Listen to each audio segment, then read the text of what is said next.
Hey everyone, welcome to Princess of Gay. I'm your host Connie, and here we are with Season 3, Episode 12 of Amphibia. So, last time we got to return to Amphibia, had Anne and the Planters kind of get reacclimated to everything going on with the war, and got integrated into the rebellion. Sasha more officially became the leader after Anne just realized it wasn't for her and that Sasha would be better at it. Though Sasha was not quite as ready to become leader at first because she was afraid she would, let the power go to her head again and everything. But with Anne's help and obviously the support of Wartwood, she eventually agreed. We also had a segment with Sprivey, where Sprig and Ivy almost fucked up an operation to take down generator or something that Andreas and his army was using. But they almost fucked that up because they wanted to be together and didn't want to be separated for the operation. And because of that, they tricked their companions into changing the teams while they were already on the mission, and did not realize that they were put together because of their specific skills, and that Sasha knows what she's fucking doing, and you should just listen to Sasha. This is actually what she's good at. Let her handle this kind of stuff. Let her handle this kind of thing. Also, as you guys know, I've never been the biggest Sprivey fan, and I'm still not. And rewatching through the series with my sister recently and all, and getting to that episode again and everything, it's I'm still not a fan of it. I really don't like how that started, and I've just never been a fan of them. I think they'd be great as best friends, but I don't really think that they work as well as a couple. It feels forced. It feels unnatural. And it's just I'm not into it. I'm sorry, I'm not. I just feel like there's it just doesn't feel necessary either. But if that's just me, that's just me. Either way, we gotta continue with this, and I guess we're just gonna continue building up the rebellion, fighting against the forces of King Andreas, all that kind of stuff. I don't know what else to expect going forward, really, so I guess we'll see. Not really much else to say, though, so we're just gonna get going. I do wish, one more thing, though. I do wish that the opening had kind of changed to reflect more of, the second half of the season being more like the battle for Amphibia and everything. Because it's I get that it's just a season opening in general, but it's a lot of it focuses on the human world, and we're not in the human world anymore. So it's just I kind of wish they had changed that at least a little bit.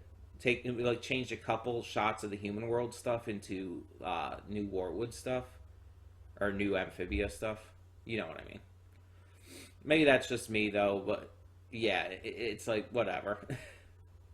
Either way, now let's get it going. So when the screen fades to black, pause this redirect and go to the description below. Follow the link to the reaction, and after you watch it, come back here to the redirect and resume play. Because after it fades black and then fades back in, everything from that point forward will be my afterthoughts and will contain spoilers to the episode. So, that being said, thank you so much for tuning in, and I will see you at the reaction. And we are back, and we'll begin with spoilers in 3, 2, 1, now. Okay, so this was a really good episode. let's talk about them in order, obviously, the different segments. So, the first segment here was Sasha's Angels, and was pretty damn good for a number of reasons. And I mean, you could really say both of these episodes kind of really helped with well, not really helped because there wasn't really help needed really with this at this point, but it further worked in Sasha's development and characterization really well. So the first one again, Sasha's Angels. One, I love the title. Like, that title is fucking amazing.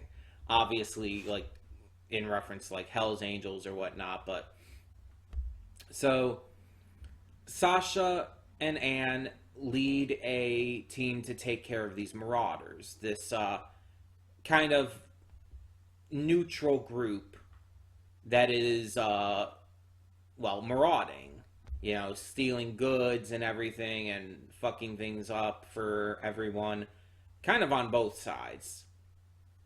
So they go to take care of them with a team that consists of Loggle, Wally, Toady, Mrs. Croker. I think that's it. No, I think I'm missing something. Oh, and Maddie. How can I forget Maddie? But they all go in, but it ends up being a trap, and only Anne and Sasha escape. However, while Anne wants to go in and save them, Sasha's like, let's give them some time. Let's trust them. They can get their way out of this. Anne is unsure about it, but Sasha insists, so she goes along with it. While they're training outside of the camp, we see inside, our group is at first imprisoned and trying to get out. While they try and everything, Mrs. Croker ends up getting knocked out, and during all of this, Toady, who seems like the least qualified to be there, he's been told throughout this episode, it's like, oh, we have faith in you, you can do more than, well, at least Mrs. Croker has faith in him, that he can do more than he lets on, and he's just, you know, staying in his comfort zone and everything. They try to get out, it fails, and eventually Toady is fucked with by one of the marauders. And we find out the leader of the marauders, by the way, is the Sweets guy, the one who was like also dabbling in magic and cursed and Sprig and Polly. You know, when Anne became a bird and everything and started eating worms out of the floorboards. But so one of them ends up fucking with Toady and destroys his pencils and notepads and everything. And this causes him to go feral. He just completely loses his shit, and he hatches this plan with everyone to get out, and it ends up working. They end up getting out, destroying the base, and turning the guy into a chicken again, while all of the marauders then turn against him. And there's kind of the lesson in here, which Sasha kind of delivers to Anne and everything. It's like you gotta trust in others. It's like, I know they're your friends. They're my friends too. I've grown to care about them greatly, but you gotta trust in them. You can't just like assume that they are like, you know, helpless. And it's a good lesson. And it shows that Sasha really has grown to be a part of this community as well. And it shows her great development, shows how much trust she's willing to put in others, and how much control she's honestly willing to let go of, which is a big thing for her. And Anne does end up understanding in the end. But then we have the second segment of the episode, Old Town Road. And this one, not only is it important, but this one, as much of a Sasha fan as I am, she is important in this episode too. She does have a good role to play in this episode, but um, this one was definitely better than the Sasha's Angels one, by a large margin. um, this one, it not only delivered on stuff from the past with continuity and everything, but it also further progressed the story in regards to what we learned on Earth, the message about the Mother of Olms and everything. And when they brought that up, and it's like the title Olmtown Road and all, it's like, of course, I mentioned the Olm siblings because I had just recently seen that episode again, with my sister, and it's like, and it mentions in there that they're Olms, and it's like, oh shit, I forgot about that. That completely skipped my mind. And it's like, we've seen Olms before, and it's like, when I heard the Mother of Olms thing, it's like I did not even think about that at all. I did not remember that. So it's like, I'm like, oh shit, wait, that's gonna come back, isn't it? We're gonna possibly see them again, and we might even see more like them, and we did now, and it's like, oh shit. I really did not expect that to come back into play, but again, I forgot that they were Ohms, so. But yeah, so we hear the message about the Mother of Ohms, and Sprig and Polly tell everyone that, yeah, they had met these Ohms before. So a group of our heroes go out to, you know, investigate. And it's mainly just the planters and Sasha and Anne, which is fine. I mean, we're good with that group. But they go to meet the Olm siblings again, and you know, instead of like trying to fight them or get away from them, they convince them to talk, which really doesn't take a lot, actually, surprisingly enough. But we actually learn a lot more about these two this time. Lysil and God, I forgot the other's name already. But they were banished from their homeland of Proteus, this underground kind of city, this underground Olm city. They were banished because of one mistake they made. Mind you, it was a big mistake, but it was a single example. And this gets under Sasha's skin because of her own experiences, because of her own issues, her own past mistakes and everything. She gets extremely bothered by this and agrees to help them go back and figure it all out. So they go to Proteus, and the siblings tell our heroes, our group, that the Olms are notoriously untrusting. And so that it's going to be hard to convince them. So we get to Proteus, we meet them, and yeah, they're immediately untrusting. They bring the group and the siblings to the leader, the queen, as like prisoners, basically. It's like, oh yeah, she doesn't trust them either. She doesn't even believe what's going on the surface is going on, and just decides to banish them all. So they decide, our group decides to go to the surface, try to fight against the drill and everything that's going on up there. And the siblings have to cause themselves pain by going into the sunlight, because apparently they don't like natural sunlight. It hurts them. It physically hurts them. They have to cause themselves some pain and everything, but they go into the light enough to be able to help take down the drill, which causes them all to crash back down into Proteus. And when the queen still refuses to acknowledge everything and to let them back in and everything, Sasha loses her shit. She just absolutely rails on the queen, just tells her, it's like, no, fuck you.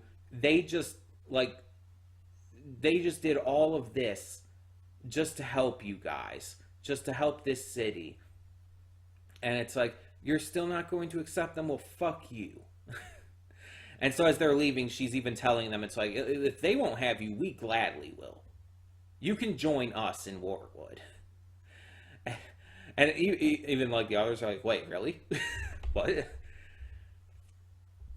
But it's like, then the queen comes in. It's like, of course, she's impressed by the fact that Sasha spoke out against her, because everyone normally just agrees with her. We see that throughout the episode. Every time she speaks, everyone else around her is just like, oh yeah, that makes sense. They just agree with whatever she says. So someone actually, like, arguing with her and yelling at her and speaking against her, it impresses her, because it's something she doesn't experience, which also is something that Sasha had to go through. Someone speaking out against her, in this case being her friend Anne. So, yeah, the connections are there, and I'm loving it. I'm loving. I adore Sasha. You guys know this. You guys know Sasha's my favorite character. But the stuff they're doing with her since we've returned to Wartwood has just been phenomenal. Like, seriously phenomenal. Sasha is absolutely the star of this portion of the series for me right now. She is just owning this. And I'm very, very excited to see what more she does as this continues. But the queen decides to agree to take them to the Mother of Olms, and the episode actually ends there. It actually cuts off, which is really interesting. That we get a little cliffhanger there. Also, by the way, the title Old Town Road is like Old Town Road. Isn't that like that one country song by what's his face? I can't think of his name right now. I can't think of his name. It's just completely escaping me. But the one country scene, the one who like is I mean he's gay, but I'm trying to, he had a controversy over like putting blood in shoes or something like that. I can't think. God, I can't think of his name. I have no issue with him. I'm just not a huge fan of his music. It's just not my kind of music. But it's like, I have no issue with him or anything, but he did have that controversy. Why can't I think of his name? I'm not going to look it up right now. You know who I'm talking about, I'm sure. He had this song, Old Town Road, which was a huge song. It was actually really big. But yeah. Either way. Yeah, this was a really good episode. Both segments were fantastic. And I really overall just enjoyed it. So, I would love to hear your thoughts, though. Tell me in the comments below, what did you think of this episode of Amphibia Season 3? And for now, I'm Connie, and I'm signing off. So, I'll see you all next time.